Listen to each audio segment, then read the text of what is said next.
Au début, le travail a été quand même assez dur parce que tout se faisait à la main.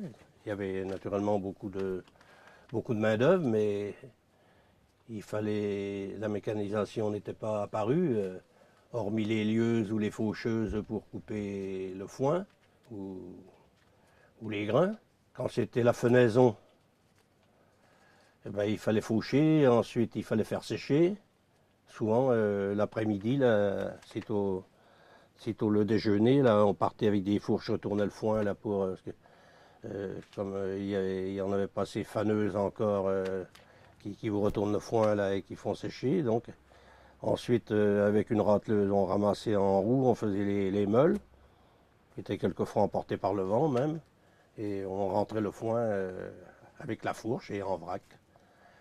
Et c'était pas toujours facile dans les greniers. Voilà, dans les fenils plutôt.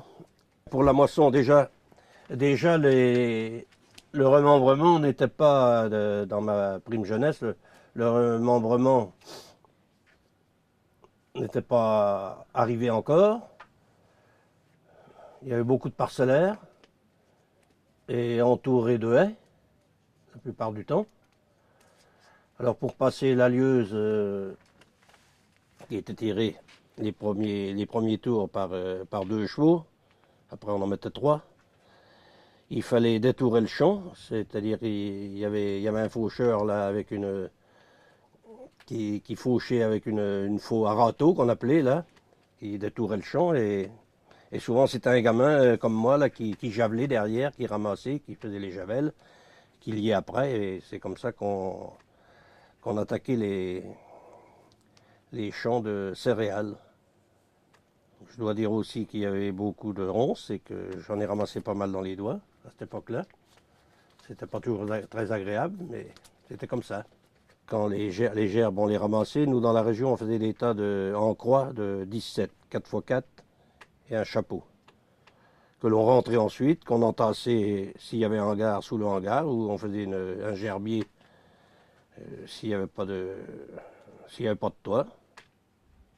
Ensuite arrivait la batteuse, que j'ai toujours détestée.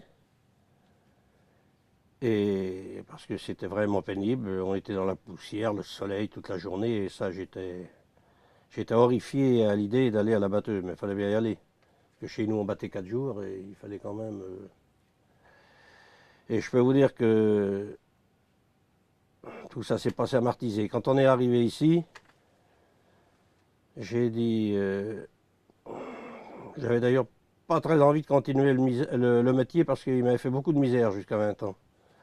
Alors j'ai dit à mon père, c'est pas difficile, hein, si tu veux que je continue à t'aider, moi je ne vais plus aux batteuses parce que je me crève à la batteuse et souvent il y a des gens qui viennent nous rendre le temps, sont des feignants, ils font pas la moitié du travail que j'ai fait, ils prennent des places faciles. Moi on me faisait porter les sacs, eux, ils portaient la paille ou faisaient des choses comme ça, vous savez. Alors j'ai dit, tu fais les frais d'une moissonneuse batteuse. Ça je m'étais... Et on a eu une moissonneuse batteuse et là, eh ben, on est devenu indépendant, on faisait notre travail nous-mêmes, hein, à on battait notre grain, hein, on rentrait notre paille. On ne dépendait de personne. C'était pas la, on n'avait pas besoin d'aller chercher les voisins pour nous aider. Il y a des gens qui c'était des feignants, hein, je dis le mot d'ailleurs, je ne gêne pas, avec un F majuscule. Et puis, ils cherchaient toujours à prendre une bonne place quand ils venaient chez vous. Puis quand vous étiez chez eux, il fallait, c'était toujours du travail pénible. Donc, il y avait des équilibres. Ça ne me convenait pas du tout.